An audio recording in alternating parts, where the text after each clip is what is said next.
Kaiju girls? Welcome to my first unprofessional spicy game review. I've wanted to do some of this for a while now, and I hope you enjoy it just as much as I did. It was a lot of fun to write, so let's get into it, shall we?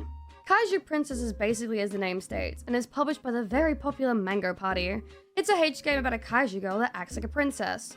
And you might think, wait, acts like a princess? You mean she's not actually royalty? Yeah, no. She isn't by normal standards at least, as the only princess thing about her is how much she expects you to wait on her hand and foot. And the fact you could 100% call her a pillow princess. You even have to feed her, she's that lazy.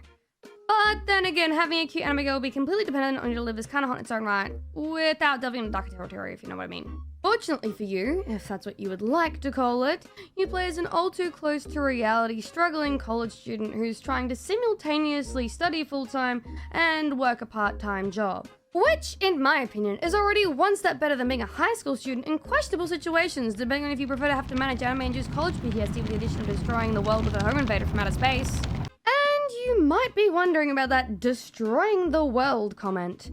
Well, the simplified premise of the story is that kaijus come to Earth as cute girls to destroy civilization and kill people to collect the energy harvested from the fear and devastation. That's where you, RMC, comes in, where you unknowingly sign up to let what you initially think is an illegal alien board with you in exchange for getting down and dirty with it. You instead end up with a galactic gal living in an apartment with you. However, it turns out that galactic gal is an illegal alien in the most literal sense, and you're her green card to free accommodation, with the addition of now being on a CIA watch list. Who would have guessed harboring a war criminal from outer space would be a crime? Besides that, I really appreciate how the developers just kind of get straight into it compared to other H games that might fluff about too much with their world building in the beginning, instead of, letting you get into the game. It's short and it's sweet, and it doesn't overstay its welcome at all. I should probably mention at this point her name is Zhao. Might be a little bit helpful. To begin with, Zhao's rather distant and doesn't care too much for you, simply using you whilst you use her as your personal flashlight.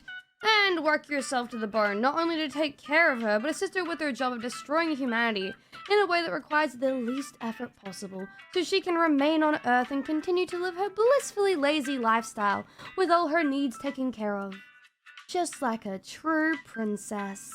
However, this does make any H scene with her all the more worth it, as you slowly see her enjoy the time you spend together more and more, if you catch my drift. And it also triggers the primal urge and the main reason to keep playing, just so you can see Zhao make the lewdest sounds and faces possible, and absolutely destroy that could-care-less expression she always has. But you don't care about all that, do you? You just want to know if the H scenes are good, and the gameplay is decent. Story doesn't matter, only the spicy stuff does! Like a truly cultured individual. And with that, do I have good news for you?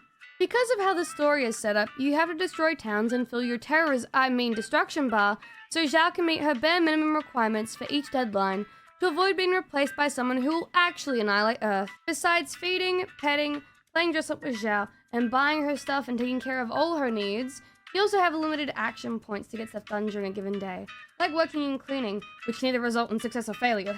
So you bet my ass was abusing the hell out of the save scumming feature to min-max the fuck out of this game. I will not accept anything less than perfect, whether it kills me. There's good news though. You can buy items to increase not only your own stamina, but Zhao's as well. Whoa, I can't show you that on YouTube. Are you crazy? You're gonna have to go check out my card below for a certain Baloo site to see the uncensored version that I've uploaded for you. But essentially, the spicy stuff is super fun to get into, and honestly, besides being peak fat material, it is just a genuinely good mini-game that I spent so much time in. Not because I like lewd stuff or anything, but because of how fun it was itself, and the higher the score, the better the outcome. Overall, it makes you want to perform better every time you decide to go on a H scene with Zhao. And you need to make sure you have a good balance of her enjoying herself and not pissing her off due to the disgust meter getting too high, which leaves her in a bad mood afterwards and not wanting to talk to you. That you do have to make up for. Moving on, let me tell you about the voice acting. It is absolutely delightful, especially in the H scenes.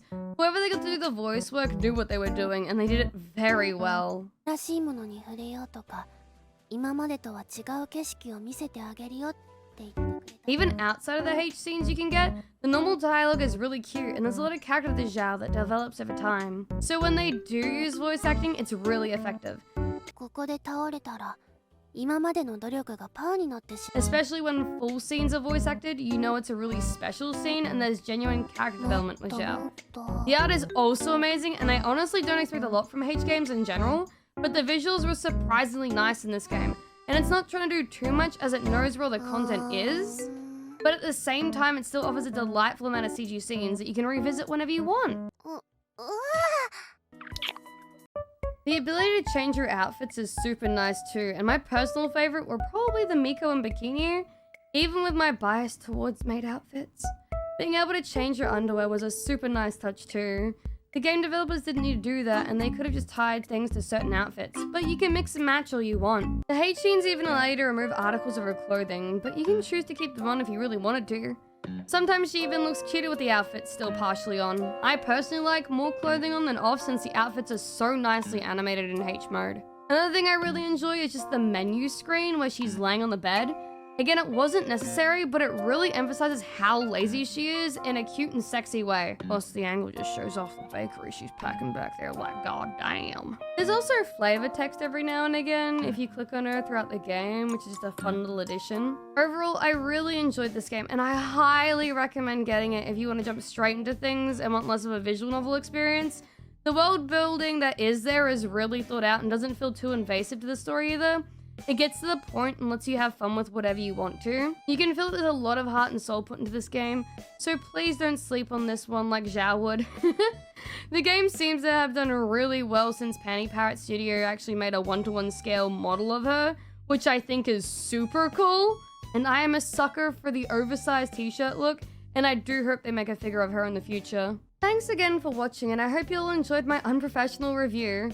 There's no real format to how I talk about stuff since I just want to have fun and ramble. But now that I'm officially posting YouTube videos, don't forget to like the video and subscribe to help me out algorithmically. Even commenting really helps as I'm trying to reach YouTube monetization before the end of the year. So if you have any cultured friends you know who love H games just as much as you do, and I do, please share this video with them. See you guys all next time, and thank you for watching. Bye!